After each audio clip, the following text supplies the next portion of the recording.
Hi, I'm making this video as a part of my homework for property and stochastic processes. This is homework 10 question 1. The question 1 asks us to define the various processes in the stochastic process and then explain them. The first part of the question asks us to define what is a Poisson process. To define a Poisson process, let's consider a Poisson random variable first. So usually a Poisson process is defined as a random event occurring at any point in a given interval of time, consider t1 to t2. So here we consider the average number of calls received in a given interval of time 0 to t. The mean number of calls is taken to be lambda, and hence for a Poisson random variable, probability of number of calls received in an interval t is equal to k, which is defined by e to the power of minus lambda t into lambda t whole to the power of k by k factorial. In the above definition, if the time t is not fixed, then the number of calls received can be a function of both time t and k, and hence it becomes a stochastic process. So basically, a Poisson process can be defined as shown here.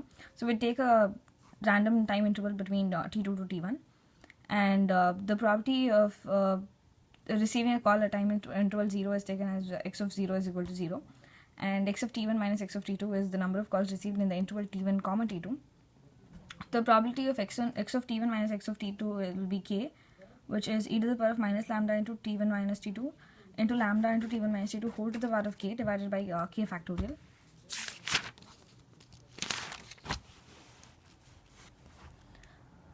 So define the properties of this process.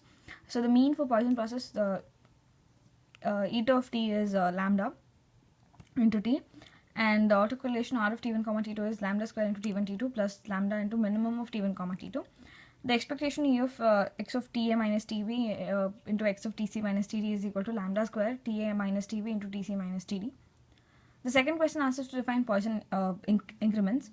With x of t as the Poisson process, we consider a new constant epsilon, which is greater than 0, and we define this new process y of t, which is equal to x of t plus epsilon minus x of t by epsilon.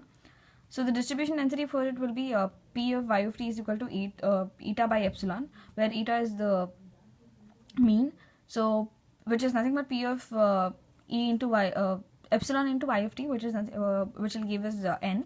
So which is probability by substitution we can easily write this is probability of x of t plus epsilon minus x of t, which is equal to n, which is e to the power of minus lambda t into minus lambda epsilon into lambda epsilon whole to the power of n by n factorial, where n is the number of calls in the time interval t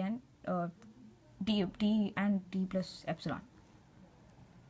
So to define the mean of Poisson increments, we take eta of t is expectation of y of t, which is nothing but expectation of x of t plus epsilon minus x of t divided by epsilon, which is nothing but 1 by epsilon into lambda into epsilon, so epsilon gets cancelled, which will give us lambda. Ry of t1 comma t2 is expectation of y of t1 into y of t2, which is 1 by epsilon square into expectation of x of t1 plus epsilon minus x of t1 into x of t2 plus epsilon minus x of t2. The third part of the question asks us to find Poisson impulses. Poisson impulses can be defined as follows. This is the diagram which gives us the Poisson impulses. So for this, we'll define a new process z of t. Z of t is nothing but d of x of t by dt, that is at limit epsilon tends to 0, we define y of t. So we already know that eta of t is epsilon expectation of z of t, so which is nothing but expectation of x of t plus epsilon minus x of t divided by epsilon, which is 1 by epsilon into lambda into epsilon, which will give us epsilon again.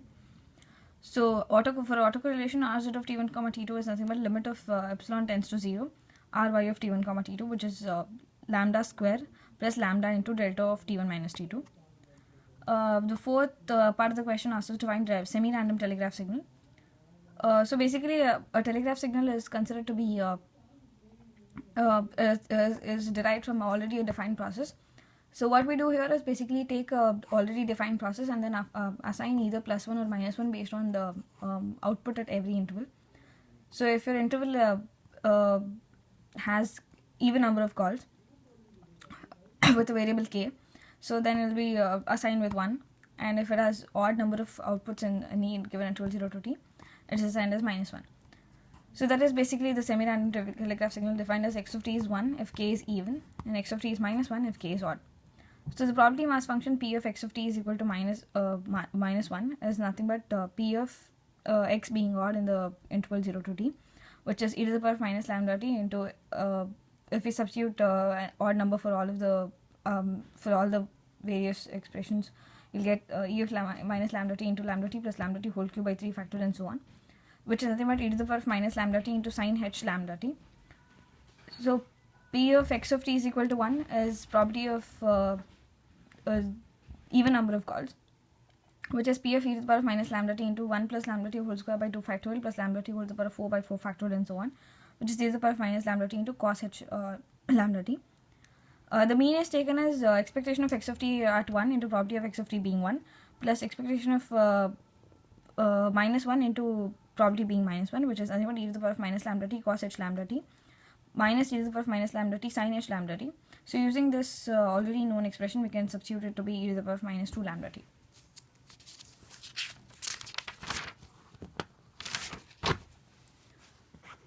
So for autocorrelation, R of t1 comma t2 is can be defined as if t1 is greater than t2, R of t1 comma t2 is expectation of t1 into expectation of t2 is equal to 1 into p of expectation of t1 p of x of t1 into x of t2 is equal to 1 plus minus 1 into probability of x of t1 into x of t2 being minus 1. So on substitution we can write which it will get e to the power of minus 2 lambda into t1 minus t2. So if t1 is less than t2, our expectation autocorrelation of t1 comma t2 will be e to the power of minus 2 lambda t2 minus t1. The fifth part of the question asks us to find random telegraph signal. We define random telegraph signal. So we consider random variable m, which is independent, with x of t being p of m is equal to 1 and p of m is equal to minus 1, both have a probability of half. So now we define a new process, y of t is equal to m into x of t. So y of t is basically a random telegraph signal here. So the mean of t, y of t can be taken as eta of t is equal to expectation of x of t, which is nothing but expectation of m into expectation of x of t, which is 0 because expectation of m is 0. The autocorrelation r of t1 comma t2 is nothing but e of m square into x of t1 into x of t2, which is e of m square into rx of t1 comma t2, which is e to the power of minus 2 lambda modulus of t1 minus t2. The sixth part of the question asks us to define a random walk. So random walk is a process with independent increments in it. So this is explained by considering a random process like cosine of time.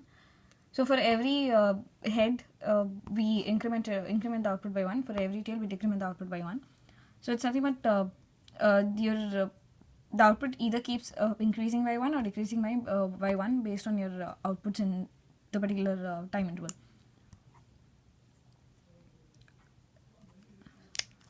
Our x of nt is nothing but ks minus n minus k into s.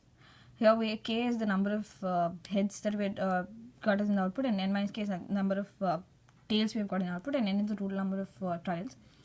So x of nt is nothing but 2k minus n into s. So x of t is equal to x of nt for an interval nt less than n plus 1 into t.